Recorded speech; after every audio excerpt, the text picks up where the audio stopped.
কল্পনা করুন এমন একটি প্রাচীর যা তৈরি করতে ৫ লক্ষ মানুষের জীবন দিতে হয়েছিল। এই প্রাচীর তৈরি হতে সময় লেগেছিল প্রায় ২০০০ বছর, আর এর খরচে বহু সাম্রাজ্য দেউলিয়া হয়ে গিয়েছিল। নদী, পুকুর, মরুভূমি, পাহাড় পেরিয়ে সমুদ্র পর্যন্ত বিস্তৃত এই প্রাচীর শুধু বিশ্বের সবচেয়ে বড় মানুষের তৈরি গঠনই নয়, এটি সপ্তাশ্চর্যের অন্যতম এবং এক অপূর্ব স্থাপত্য নিদর্শন। আর এটা হলো চীনের মহাপ্রাচীর, the great wall of China. ২১,১৯৬ কিলোমিটার পর্যন্ত বিস্তৃত এই প্রাচীর যেমন জনপ্রিয়, তেমনি এর ইতিহাস রহস্যে ভরা। কিন্তু প্রশ্ন হলো, চীনের এই মহাপ্রাচীর কেন তৈরি করা হয়েছিল? এর সঙ্গে ড্রাগনের কি সম্পর্ক? এটিকে বিশ্বের সবচেয়ে বড় কবরস্থান কেন বলা হয়? এত বছর পরিশ্রমের পরও কেন একে ব্যর্থতা হিসেবে দেখা হয়? আজকের ভিডিওতে আমরা জানাতে চলেছি চীনের মহাপ্রাচীরকে ঘিরে থাকা এইসব রহস্যের কথা, যে রহস্য আজও মানুষকে ভাবিয়ে তোলে। তাই ভিডিওটি সম্পূর্ণ দেখার অনুরোধ রইল। আর নতুন বন্ধুরা অবশ্যই পাশে থাকা সাবস্ক্রাইব লেখাটি প্রেস করে বেল আইকনের অল অপশন সিলেক্ট করুন।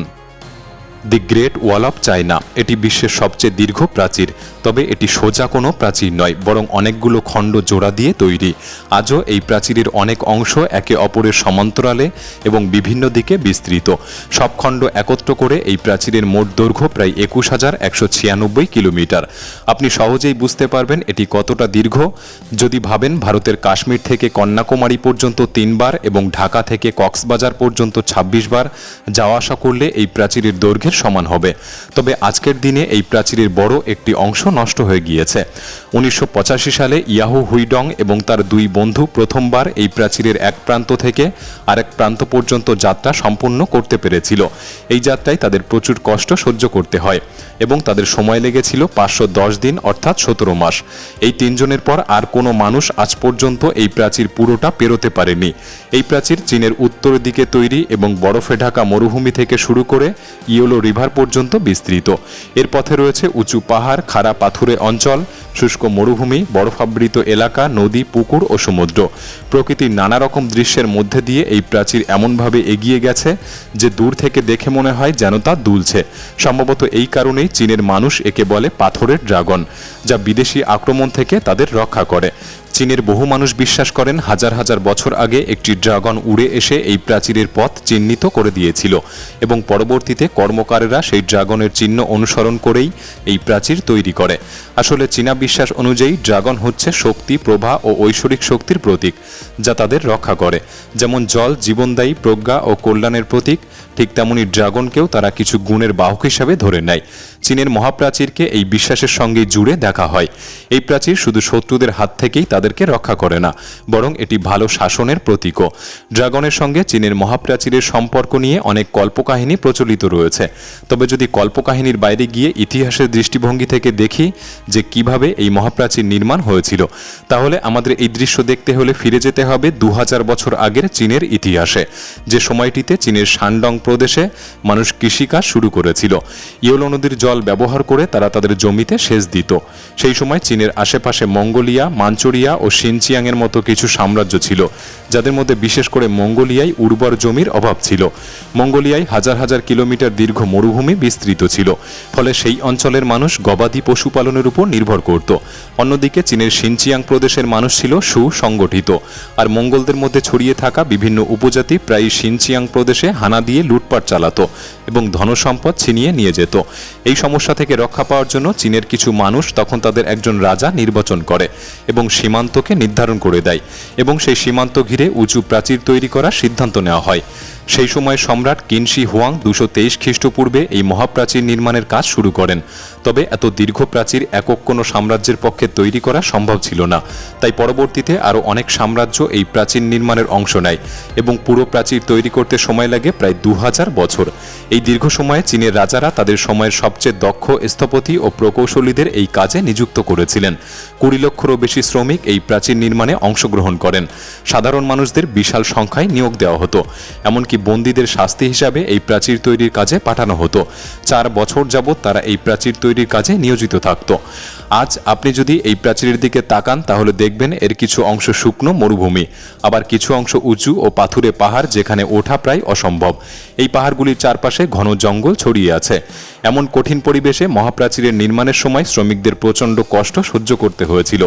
বলা হয় টানা 2000 বছর ধরে প্রাচীর তৈরির কাজ এমন গতিতে চলত যে শ্রমিকরা বছরের পর বছর নিজেদের বাড়িতে ফিরতে পারত না। প্রতিদিন 16 থেকে 18 ঘন্টা পর্যন্ত কাজ করতে হতো, অথচ ঠিক মতো পেট ভরে খেতেও পেত না। চীনের নিষ্ঠুর শাসকরা তাদের উপর অমানবিক নির্যাতন করত। বরফ ঠান্ডায় শ্রমিকদের প্রাচীরের আশেপাশেই ঘুমোতে হতো, ফলে অনেকে ঠান্ডা ও রোগে মারা যেতেন। কেউ কেউ না খেতে পেয়েও মারা যেতেন, আবার কেউ কেউ প্রাচীর বানাতে গিয়ে খাদের মধ্যে পড়ে প্রাণ হারাতেন। এত দ্রুত কাজ চলত যে মৃতদের গ্রামে বা শহরের দিকে নিয়ে যাওয়ার সময়ও দেওয়া হতো না, বরং প্রাচীরের পাশেই গর্ত খুঁড়ে তাদের কবর দেওয়া হতো। একটি হিসাব অনুযায়ী চীনের মহাপ্রাচীর তৈরির মূল অংশের কাজ শুরু হয়েছিল খ্রিস্টপূর্ব 1800 সালে। এই প্রাচীর নির্মাণে প্রায় 5 লক্ষ শ্রমিক প্রাণ হারিয়েছিলেন, যাদের দেহ আজও এই প্রাচীরের নিচে বা আশেপাশে সমাধিস্থ।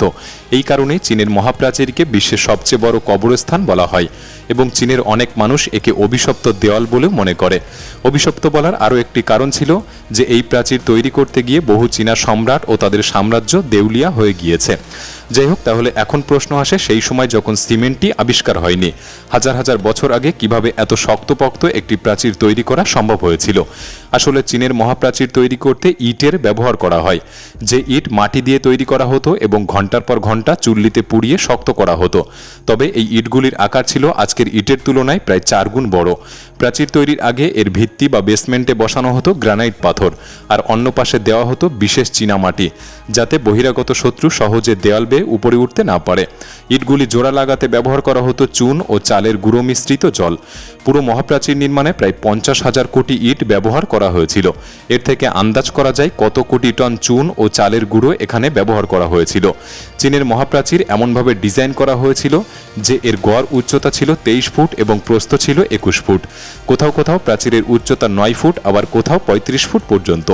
এই প্রাচীর তৈরির মূল উদ্দেশ্য ছিল সামরিক সুবিধা, যাতে প্রয়োজনে একসঙ্গে 10 জন পদাতিক সেনা বা 5 জন অশ্বারোহী একসঙ্গে দৌড়ে শত্রুর হানা প্রতিহত করতে পারে। প্রাচীরের দুই পাশে রেলিংও দেওয়া হয়েছিল, যাতে সেনারা পড়ে না যায় এবং শত্রুর আক্রমণ থেকেও কিছুটা সুরক্ষিত থাকে। প্রাচীরের বিভিন্ন জায়গায় ছোট ছোট ছিদ্র রাখা হয়েছিল। বলা হয় কিছু ছিদ্রে এমন অস্ত্র বসানো ছিল যেগুলি শত্রুদের উপর গুলি বা শেল ছুড়ে মারত, আবার কিছু ছিদ্র দিয়ে তীরও ছোড়া হতো। প্রতি 100 মিটার অন্তর একটি করে উঁচু ওয়াচ টাওয়ার তৈরি করা হয়েছিল, যেখানে সবসময় একজন সৈনিক নিয়োজিত থাকতেন। দিনে শত্রু আসার খবর দিতে তিনি পতাকা ওড়াতেন বা ঘণ্টা বাজাতেন, আর রাতে আগুন জ্বালিয়ে সংকেত দিতেন। এই সব টাওয়ারের নিচে ছোট ছোট ঘর ছিল, যেখানে 25 জন করে সৈন্য থাকতে, খেতে এবং বিশ্রাম নিতে পারে। পুরো প্রাচীর জুড়ে এমন প্রায় 25,000 ওয়াচ টাওয়ার ছিল, যাতে প্রায় 6 লক্ষ সৈন্য থাকতে পারে। এছাড়া মহাপ্রাচীরের নিচে অনেক গোপন সুড়ঙ্গ তৈরি করা হয়েছিল, যেগুলোর মাধ্যমে সৈন্যরা এক জায়গা থেকে অন্য জায়গায় যেতে পারে, এবং এগুলোর পথ শুধুমাত্র তারাই জানত। চীনা সরকার অনেক সুড়ঙ্গ আবিষ্কার করলেও আজও হাজার হাজার সুড়ঙ্গ রয়েছে, যেগুলির প্রবেশ ও বেরোনোর পথ কেউ জানে না। এই সুড়ঙ্গগুলির মধ্যে বহু গোপন তথ্য আজও লুকিয়ে রয়েছে। তাহলে ভাবুন, এত বড় ও মজবুত প্রাচীর থাকা সত্ত্বেও একে অনেকেই ব্যর্থ প্রকল্প বলে মনে করে, এবং এর কারণ হলো এই প্রাচীর থাকার পরও মঙ্গল এবং অন্যান্য বিদেশি আক্রমণকারীরা চীনে হামলা করতে সক্ষম হয়েছিল। ত্রয়োদশ শতকে বিশ্বের সবচেয়ে ভয়ঙ্কর শাসক চেঙ্গিস খান এই প্রাচীর অতিক্রম করে চীনে প্রবেশ করে। এরপর 1550 সালেও মঙ্গলরা এই প্রাচীরে হামলা চালায়। 1644 সালে মাঞ্চু সাম্রাজ্যের সৈন্যরা এই প্রাচীর অতিক্রম করে চীন দখল করে এবং সেখানকার সরকারকে উচ্ছেদ করে। এর ফলে মিং বংশের পতন ঘটে এবং শুরু হয় কুইং বংশের শাসন, যা 20 শতক পর্যন্ত টিকে ছিল। এই সময় মঙ্গোলিয়াও চীনের অন্তর্ভুক্ত ছিল। অর্থাৎ একদিক থেকে দেখতে গেলে এই প্রাচীরের কোনো কার্যকারিতাই তখন ছিল না। তবে দ্বিতীয় বিশ্বযুদ্ধের সময় চীনা সেনাবাহিনী এই প্রাচীরকে কাজে লাগিয়ে সৈন্যদের প্রশিক্ষণ দিয়েছিল এবং জাপানি বাহিনীকে ঠেকানোর চেষ্টা করেছিল। যাই হোক, সব মিলিয়ে চীনের ইতিহাসে এই প্রাচীরের গুরুত্ব অনেক। আজও প্রতি বছর 1 কোটিরও বেশি পর্যটক এই প্রাচীর দেখতে চীন সফর করে। হাজারো রাজত্বের পতনের সাক্ষী, লাখো প্রাণের বলিদানে দাঁড়িয়ে থাকা এই প্রাচীর শুধু ইট আর পাথরের গাঁথনি নয়, এটি এক জীবন্ত ইতিহাস। ভিডিওটি কেমন লাগলো কমেন্ট বক্সে লিখে জানাতে পারেন। ভিডিওটি ভালো লাগলে একটি লাইক করতে পারেন। তাহলে দেখা হচ্ছে পরবর্তী নতুন একটি এপিসোডে। ধন্যবাদ।